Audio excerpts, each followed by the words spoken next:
नमस्कार आंगनबाड़ी बहनों, आप सभी का बहुत बहुत स्वागत है आप ही के अपने एजुकेशन और सबसे तेजी अपडेट्स वाले चैनल पर। तो जी हां आंगनबाड़ी बहनों, आज हो चुकी है 21 अप्रैल 2021 और आज के आंगनबाड़ी आशा वर्करों से जुड़ी जो मुख्य ताजा खबरों की अपडेट्स हैं वो आपको इस वीडियो के माध्यम से मिलने वाली हैं।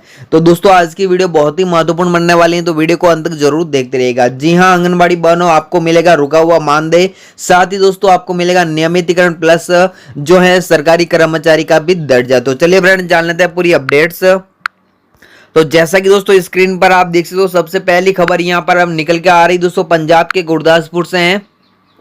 और पंजाब में आपको बताया कि दोस्तों आंगनबाड़ी वर्कर व हेल्परों के द्वारा दोस्तों लगातार धरना प्रदर्शन किया जा रहा है। लगभग एक महीने से लगभग ऊपर के दिन हो चुके हैं और यहाँ पर आंगनबाड़ी वर्करों ने निकाला रोष मार्च, सरकार के खिलाफ की है नारेबाजी। जी हाँ दोस्तों, यहाँ पर ये अपडेट्स 20 अप्रैल 2021 की है। यहाँ पर आप देख सकते हो इसमें दे रखा है कि मांगों को लागू नहीं किए जाने के विरोध में आंगनबाड़ी मुलाजिम यूनियन का कैबिनेट मंत्री अरुणा चौधरी की रियासत के बाहर चल रहा मोर्चा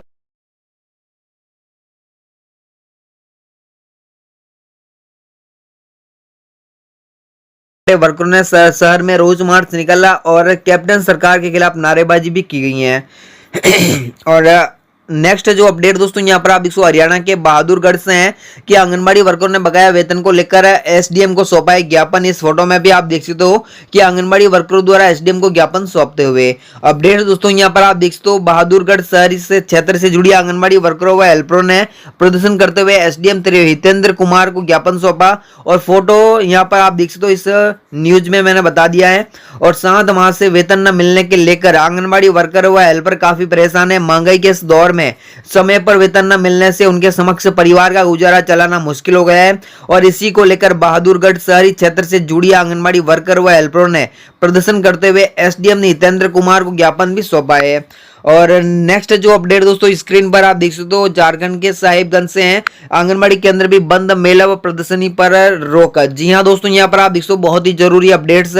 कोरोना संक्रमण की वजह से आंगनबाड़ी केंद्र को भी बंद कर दिया गया है तथा मेला व प्रदर्शनी पर रोक लगा दी गई है और सभी लोगों को सरकार द्वारा रविवार को जारी गाइडलाइन का पालन करना अनिवार्य होगा। और यह जानकारी सोमवार को डीसी रामनिवास यादव ने पत्रकारों को दी और उन्होंने कहा है कि गाइडलाइन के अनुसार अगले आदेश तक किसी प्रकार का इंडोर और आउटडोर कार्यक्रम नहीं होगा और सिर्फ शादी समारोह में अधिकतम 50 लोगों की उपस्थिति की छूट होगी और सभी धार्मिक जुलूस पर रोक रहेगी और एक स्थान पर 5 से अधिक लोग एकत्रित भी नहीं हो सकेंगे। और नेक्स्ट जो अपडेट दोस्तों यहाँ पर आप देखो पंजाब के गुरदासपुर से हैं कि आंगनबाड़ी वर्करों का पक्का मोर्चा 5वें दिन भी रहा है जारी। तो जी हाँ दोस्तों, ये थे आज के आंगनबाड़ी आशा वर्करों से जुड़ी जो मुख्य ताजा खबरों की अपडेट्स। अगर आपको वीडियो अच्छी लगी तो वीडियो को लाइक कीजिएगा, शेयर कीजिएगा। मिलते हैं नेक्स्ट वीडियो में, तब तक के लिए जय हिंद जय Bharat. Thanks for watching my video. काम के लिए समान वेतन दिया जाएगा। यह फैसला प्राइवेट और सरकारी दोनों संस्थाओं में लागू होना था। तो अब बात करते हैं मुख्य मुद्दे पर कि आंगनबाड़ी बहनें किसी भी सरकारी कर्मचारी से कम काम नहीं करती हैं। जैसे कि आप सभी को पता है कि आंगनबाड़ी बहनों से इतना ज़्यादा काम कराया जाता है, चाहे वो किसी भी विभाग का काम ले लीजिए, हर विभाग में आंगनबाड़ी बहनों को लगा दिया जाता है। उनका कुछ भी नहीं सोचा जाता है कि ये बेचारी कैसे काम करेंगी, किस तरह से काम करेंगी। आपको बता दें कि आंगनबाड़ी बहनें एक सरकारी टीचर के जितना काम करती हैं, या ये कहें तो एक सरकारी टीचर से भी ज़्यादा काम आंगनबाड़ी बहनें करती हैं। ऐसा कोई भी काम नहीं है जो आंगनबाड़ी बहनों से न कराया जाता हो, चाहे वो पोलियो की खुराक पिलानी हो, कोरोना सर्वे करना हो, जनगणना करना हो, बीएलओ का काम करना हो, इलेक्शन ड्यूटी हो, पोषाहार वितरण हो, बच्चों को पढ़ाना हो, सारे कामों में बहनों को पहले ही लगा दिया जाता है। तो फिर इन्हें भी समान काम के लिए समान वेतन मिलना चाहिए। लेकिन अंतर देखिए, कहाँ 5,000 रुपए और कहाँ 50,000 रुपए। बहनें केवल 18 से 20,000 रुपए की मांग कर रही हैं, वो भी सरकारें देने को तैयार नहीं हैं। जबकि अगर सुप्रीम कोर्ट के फैसले को देखा जाए तो आंगनबाड़ी बहनों को कम से कम 30 से 40,000 रुपए वेतन मिलना ही चाहिए। लेकिन 5 साल हो चुके हैं फैसले को आए हुए, लेकिन बहनों के लिए कुछ भी नहीं किया जा रहा है। इस फैसले को लेकर कुछ एक्सपर्ट क्या कहते हैं, आप सुनिए। सुप्रीम कोर्ट का ये फैसला ऐतिहासिक फैसला है। सुप्रीम कोर्ट ने इस फैसले के तहत ये बताना चाहा है कि वो इंसान जो काम एक तरीके का करता है उसमें कोई भेदभाव नहीं किया जा सकता। ठीक है। पंजाब हरियाणा हाईकोर्ट ने कैटेगरीज बनाई कि किनको किनको इक्वल पे पर इक्वल वक्त दिया जाएगा। जो 10 साल से ज्यादा काम कर रहे हैं, जो रिक्रूटमेंट प्रोसेस को फॉलो किया है, वो सारे कैटेगराइजेशन किए थी। लेकिन सुप्रीम कोर्ट ने उस तीनों कैटेगराइजेशंस को, जब स्टेट ऑफ पंजाब यहां अपील में आई कि मैं इससे भी सहमत नहीं हूं, सुप्रीम कोर्ट ने सबको खारिज करते हुए सुप्रीम कोर्ट ने अपने जजमेंट में कहा कि कुछ नहीं चलेगा, कुछ भी नहीं चलेगा। क्या चलेगा? Equal pay for equal work. उसके लिए सुप्रीम कोर्ट ने सन 1984 से अपने सारे जजमेंट्स को डिस्कस किया इस जजमेंट में, अपने जजमेंट में, और उसमें कहा कि क्या ग्राउंड्स, कौन कौन से मूलभूत आधार हैं जिसके तराजू पे ये तौला जा सके कि क्या आपको बराबर का। इसके बाद भी कोई पेंच अब बाकी कोई पेंच बचता नहीं है? अब कोई पेंच नहीं बचता, क्योंकि माननीय सर्वोच्च न्यायालय के आदेश है। हाँ। और सर्वोच्च न्यायालय ने कहा, सर्वोच्च न्यायालय के जो उसमें इंस्ट्रक्शन है जी, क्या बिल्कुल सर्वमान्य है और अस्थायी कर्मचारी के साथ भी उसी तरह से फॉलो होते हैं जो स्थायी कर्मचारी के साथ होंगे? आज के बाद 26 अक्टूबर 2016 के बाद वही फॉलो किए जाएंगे पूरे हिंदुस्तान में, जिसमें कि सुप्रीम कोर्ट ने कहा कि जो भी सुप्रीम कोर्ट ने कुछ बातें कही हैं। हाँ, कही हैं। वो बातें क्या हैं? जो सुप्रीम कोर्ट ने कहा कि जो ये मुकदमा लेके हमारे सामने आता है, हाँ, उसको इस बात को प्रूफ करना होगा पहला कि जो काम वो कर रहा है, इस काम का सेंसिटिविटी जो है, सेंसिबिलिटी जो है, जो जिम्मेदारी है, जिम्मेदारी के साथ एक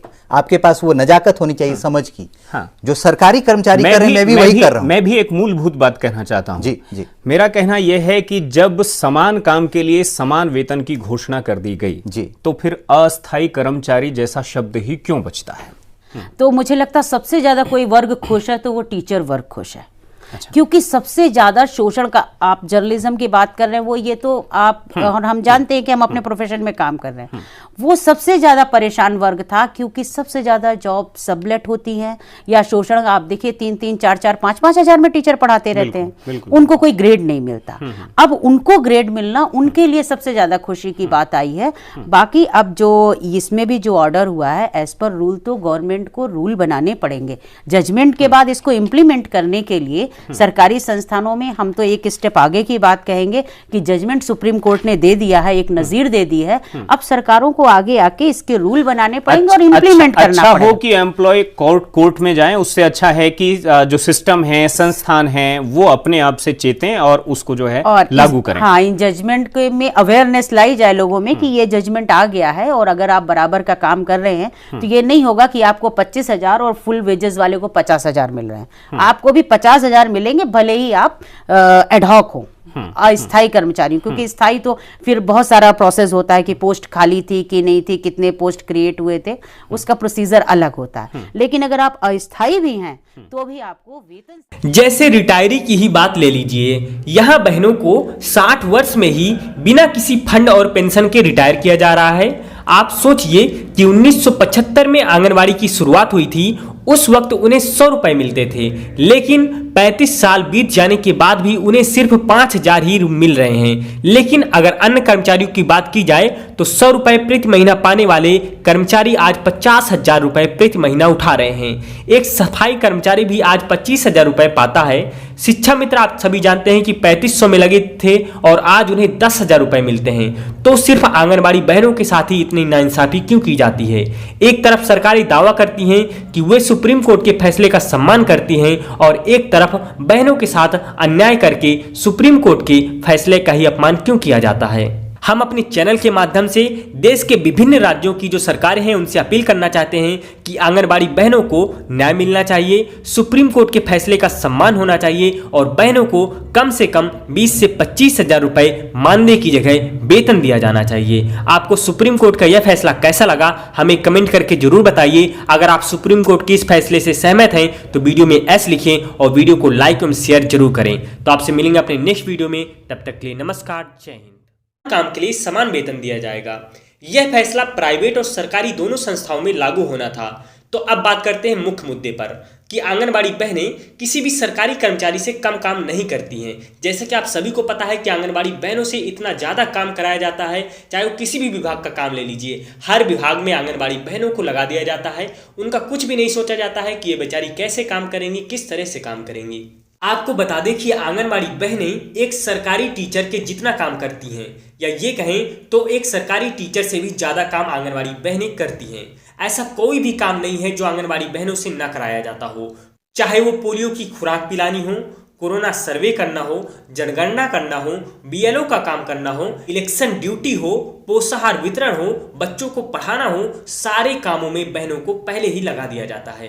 तो फिर इन्हें भी समान काम के लिए समान वेतन मिलना चाहिए। लेकिन अंतर देखिए, कहाँ 5,000 रुपए और कहाँ 50,000 रुपए। बहनें केवल 18 से 20,000 रुपए की मांग कर रही हैं, वो भी सरकारें देने को तैयार नहीं हैं। जबकि अगर सुप्रीम कोर्ट के फैसले को देखा जाए तो आंगनबाड़ी बहनों को कम से कम 30 से 40,000 रुपए वेतन मिलना ही चाहिए। लेकिन 5 साल हो चुके हैं फैसले को आए हुए, लेकिन बहनों के लिए कुछ भी नहीं किया जा रहा है। इस फैसले को लेकर कुछ एक्सपर्ट क्या कहते हैं, आप सुनिए।